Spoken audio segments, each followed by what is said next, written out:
Hi everyone, delighted to be having another literature-based chat here on Words, Images, and Worlds. In this episode, I'm delighted to be talking with author Sara A. Freites. May I call you Sarah?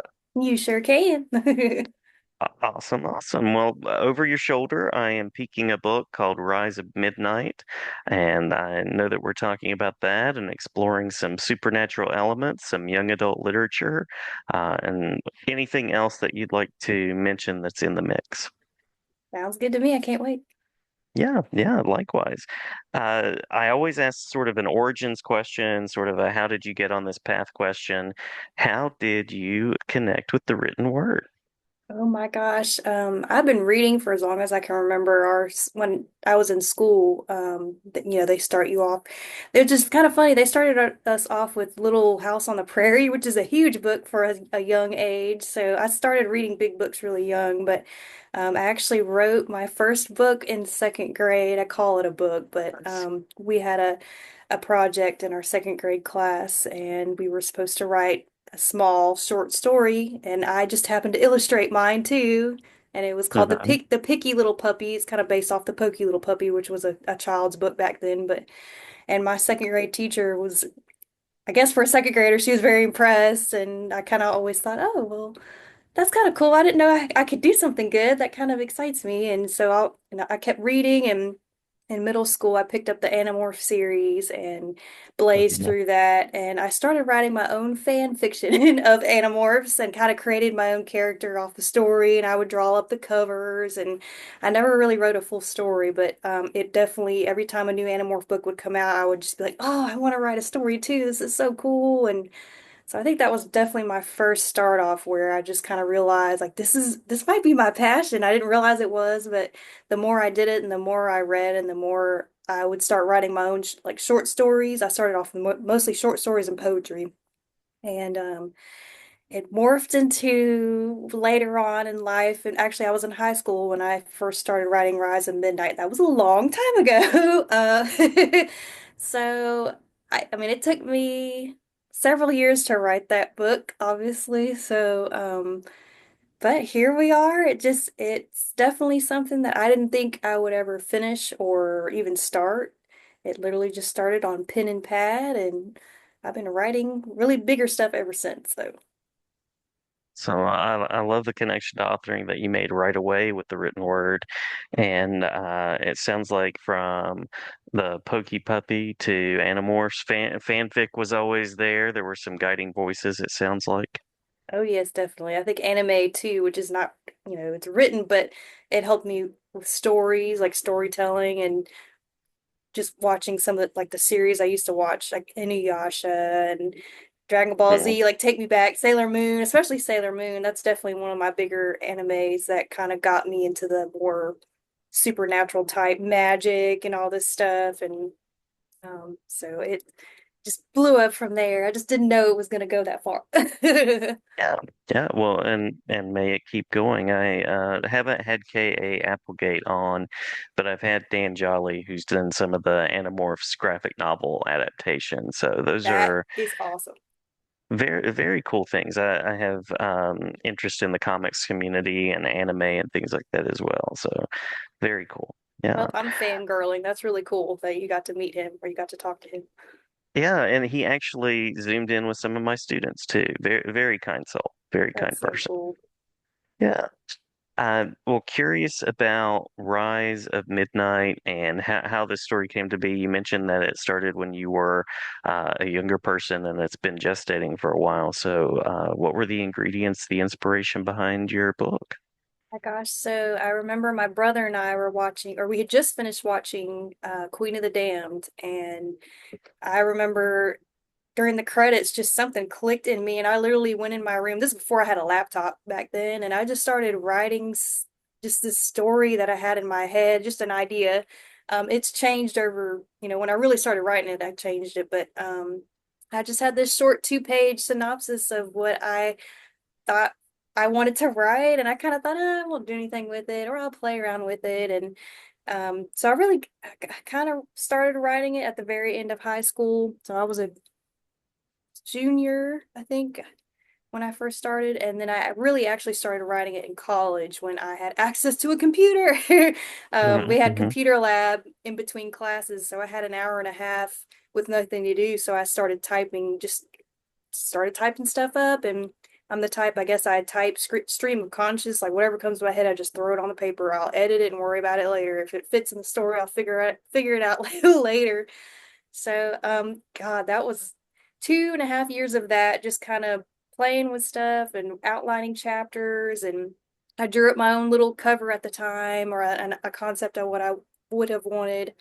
But again, I never really was like, this isn't going to go anywhere. Nobody's going to want to read this. This is stupid, you know. And at that time, Twilight had just come out, and I was like, oh, I can't write vampires now because everybody else is, you know. So there was a whole lot of doubt and stuff that went into it. But I think it really started taking off for me in my late 20s. I went through a lot of personal things, and it was a really rough road. And I think when I finally found the end of that, I felt like I had kind of grown as a person, and I kind of felt like my story needed to grow with me, I guess, because I had already written it up. And when I went back and read it, I hadn't touched it in a couple years.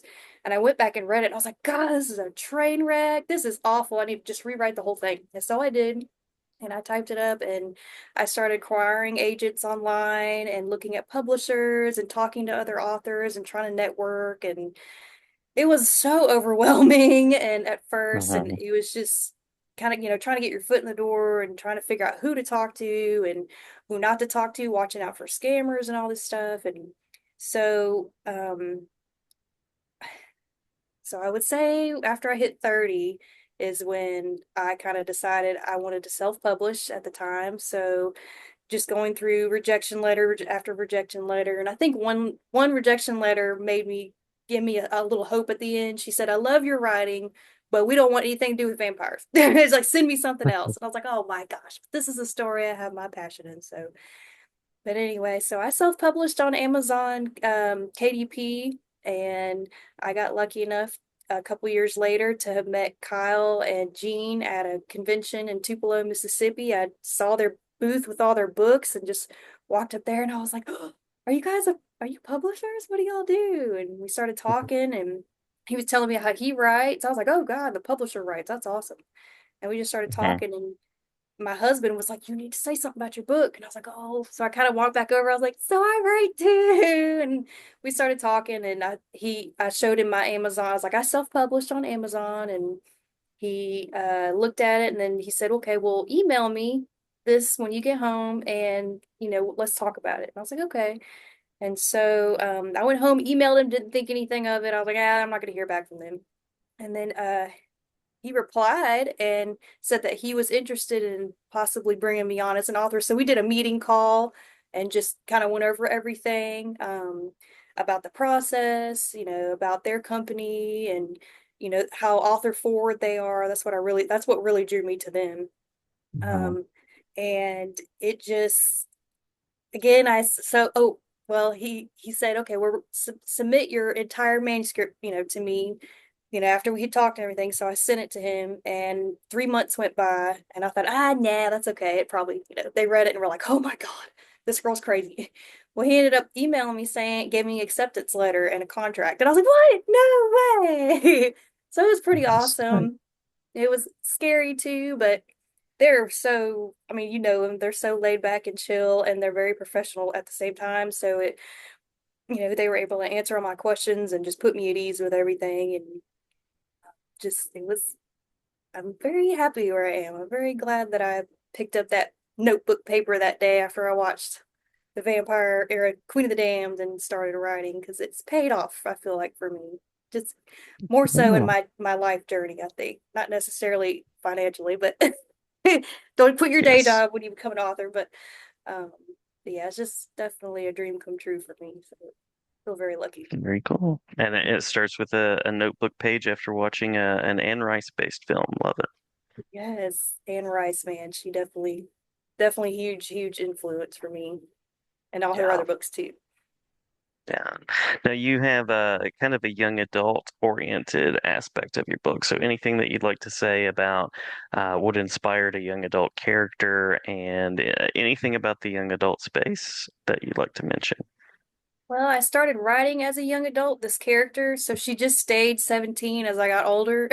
And I Hmm. think probably a lot of us are still kind of like kids at heart. Like, I still kind of, daydream about back in the day, back in high school, oh, I used to do this. And, I think in my heart, I'm still a young adult. So, but not only that too, I think it's a refreshing to have somebody so young in the story go through what she goes through and be so resilient. That's kind of what I think of when I think of young adult. I think of they're resilient and they bounce back and there's so much growth there to be had, and it's like Hmm. it's just a journey and it's a story that you can tell from that point of view. And I think about where I was at the age of 17 that my main character is, and where my headspace. But again, I'm older now. I just turned 39, so I've had a lot of dose of life, but I can also still keep it, even though it's young adult, I feel like I could still relate to her and what she's going through, what I've written her to go through, I guess I should say, my poor character. I torture my characters. You have to, right? You have to. Yeah. Yeah.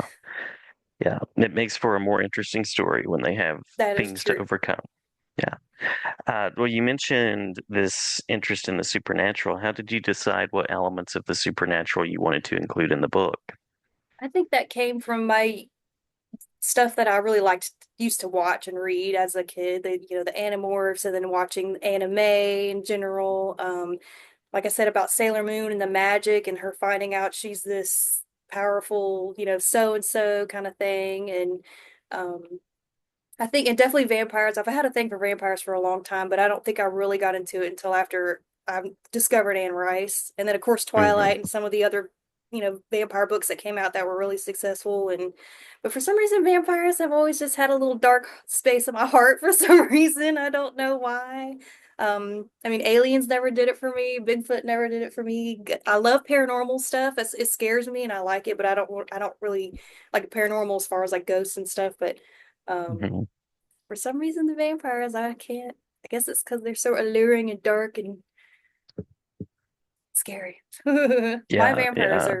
are they're kind of like 30 Days of Night vampires, but they also have a human side to them too, so to speak. So they're not just monsters. They're more complex than my story. So I thought that was kind of fun to play with. To me, was like taking this cold-hearted thing and giving it kind of a personality and a backstory and so it's just fun to kind of play with stuff like that a lot of, some people do, some people don't. But Nice, nice. Loving the 30 Days of Night influence too. yes, oh Uh, my gosh, that's a good movie. yeah, yeah. Great series as well. Great comics from Steve Niles. I haven't read the comics, but now I need to look them up because I didn't realize it was based Yeah, off a comic. That's awesome. yeah, yeah. Yeah, so many things are. It's amazing how stories kind of weave together that way. Oh. Well, curious about, is there anything about the book that you would want to share with readers that we've not mentioned? It's young adult led.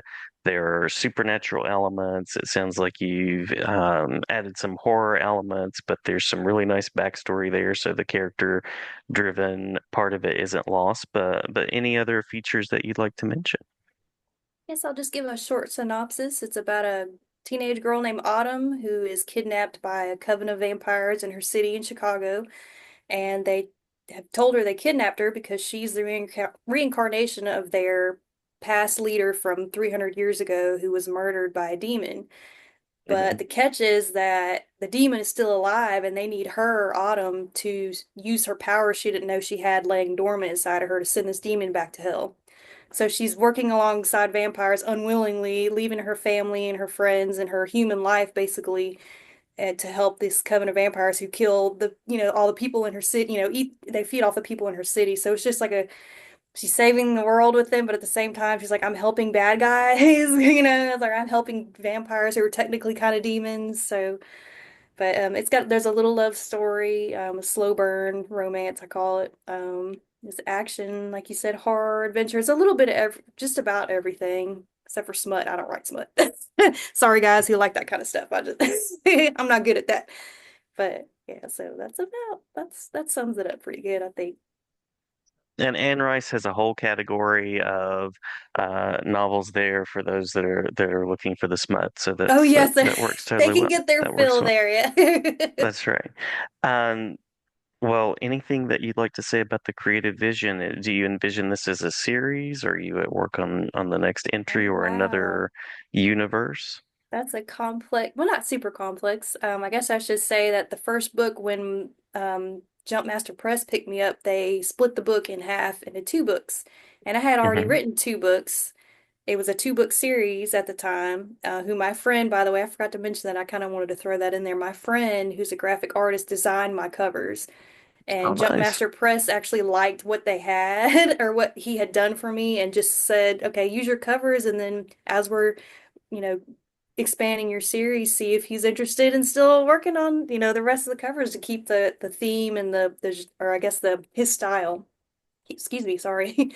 Um, but whenever they took that first book and split it into two, they had already told me because of the size with the second book also they were going to split that into two. So it was going to be four books, and I have Oh, already nice. written the synopsis or the outline for the fifth and final. So originally it was going to be a third and final, but now it's my fifth and final, which I'd never think I could ever say that wow, I've written five books, but they're each about 300 pages long. So when that first manuscript came over, it was big, and they were like, yeah, print a cost, we're gonna have to split these books in half. I was like, oh no. And at first it was so upsetting, and I wasn't sure how I felt about it. And it took me, that was kind of one of the, I wouldn't say things that I was deciding that I didn't want to do it. It was just one thing that I felt like I had to say, be a little more open-minded, trust the process, Mhm. trust them. They know what they're doing. They're not just, they've been in business for a while and they understand, the industry and how it works and so on. So I really had to let a lot of things go,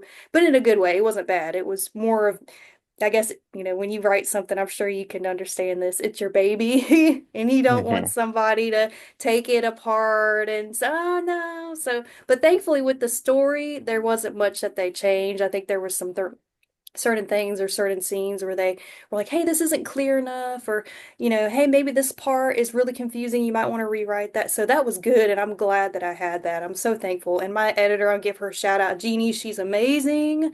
She was Mhm.